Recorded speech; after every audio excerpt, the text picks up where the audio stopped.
Hello everybody and welcome back. My name is Nix. We just finished Sleep Paralysis, Uncanny Valley. And so what was my thoughts about this game? First off, I need to address that there is a lot of bugs in this game. I've had to restart, I think it was 4 times, 3 or 4 times. If I go back, I'm thinking because like there's a few, actually there was one time in the first chapter where I had to restart like 2 or 3 times before I actually could get back to what I was supposed to do. So like that, and then there was a few other places where I had to restart because I got stuck and the game wouldn't let me proceed, which is unfortunate.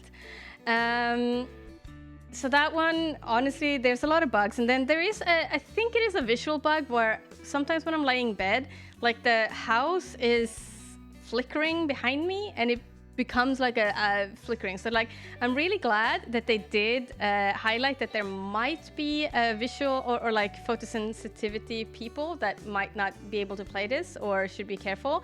I'm really glad for that because this bug, like I said, I think this is a bug because I cannot fathom that it's supposed to be like that. So I'm hoping that's a bug and that they can fix it.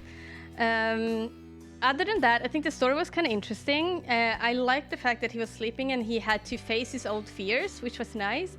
I was a little bit curious about how Alice, like what I'm struggling with when it comes to the story is that I don't understand how Alice, his ex, is connected to his sleep paralysis.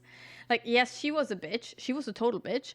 She was manipulative, according to the text that we could read throughout the game. But, like, how does she relate to his sleep paralysis? Like, yes, I understand that he would, when you have sleep paralysis, you will hallucinate. But, like, what is the connection to her? And why is she so angry about Zoe? And then another thing that I'm also wondering about, like, there was in one chapter where I could replace her picture with a picture of, for example, Zoe and him. What would have happened if I wouldn't? Like, I'm genuinely curious about like what would happen like if I would do other choices while I play this game. I'm not gonna play through this again because I'm just like way too cannot bother because of, well, one, there was a lot of bugs, and two, I genuinely don't like to replay games like this. And I don't think this was captivating enough to be able to play it again. Like it was, I genuinely think that the story was decent. Compared, like because of the all of the different things, and like I like that there's a sleep paralysis, you need to overcome your fear, yada yada yada. I like that when you get tips or like how to proceed, there are 2 contradictive notes. So like you are being forced to think about which one should you listen to. So I like that. That was really good. That was nice. Mechanic wise, it was also a little bit of bugs with the controls. Like there was, for example, in the menu it says that if you press number 3, you will unequip the items that you're holding.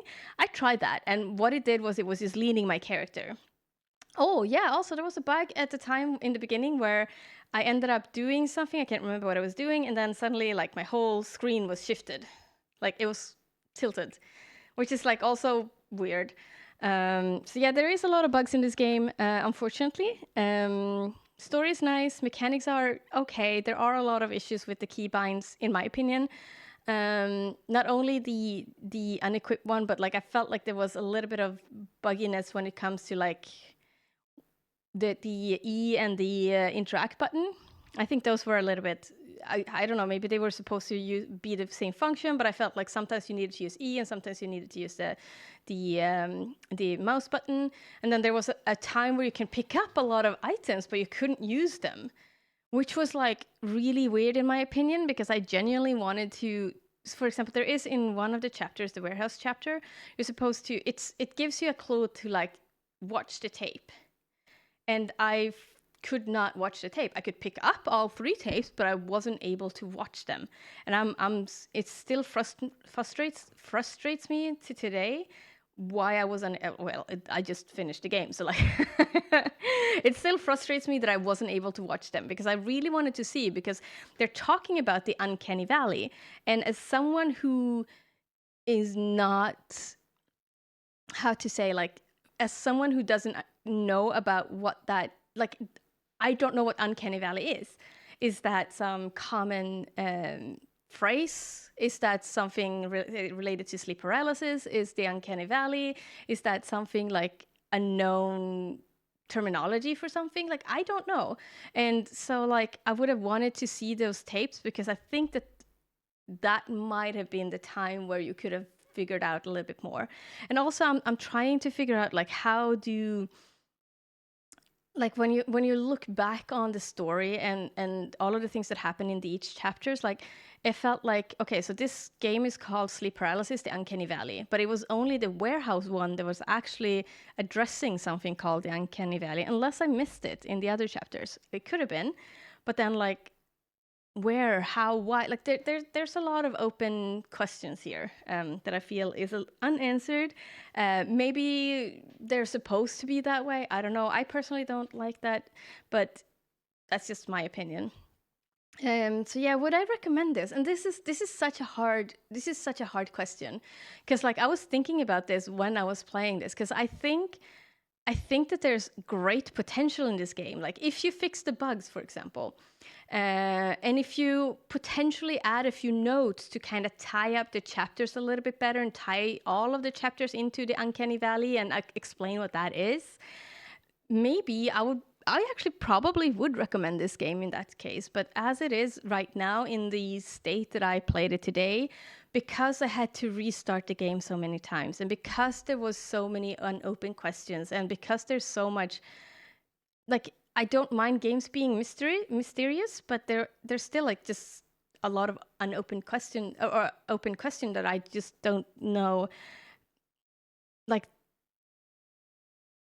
Like for example, like how is Alice related to the story more than it was her ex, like his ex? Like, does he hallucinate about her? And is she a demon? And he says that, and in one of the texts it says that, like, yeah, she's the demon, and I call her a demon because she was really bad. You know, it will be explained later. And yes, she was a bitch, but just because you're a bitch, does that mean that you're a demon? So like, there's a few things that I felt like was a little bit like, I think, and I honestly, this is my genuine opinion, I think a lot of the things that I actually got bothered by in this game are more or less easy fixes, if that makes sense. Like adding a few more notes about the story, easy. Connect it a little bit more through like just lore notes could work a lot in the favor of this game, for example. I think that would be really good. And then there is a few bugs that could be fixed. Like they could probably be a lot more work to do, but like genuinely, like I think a lot of the bugs was kind of reoccurring, and since they're reoccurring, then that would have been like easy fixes. Because like even if I did get a little bit annoyed by the mechanics of the keybinds, I don't think that that's a make or break thing. The bugs are, unfortunately, and the open story or the open questions in the story is kind of what is making me a little bit, I don't know. So yeah, I think as of now, in this raw state that it is, I probably would not recommend it. However, it is some easy fixes that would make me change it from a not recommended to a recommended, to be honest.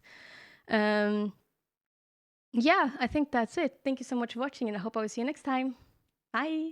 Thank you so much for watching my video. I really hope you liked it. Don't forget to like and subscribe this video, and if you want to see more content from me, I also do stream on Twitch, where I play a lot of Apex Legends and a lot of similar games like this. I also do post regularly on TikTok and Instagram, so don't forget to follow me on there. Until next time, have a good one. Bye!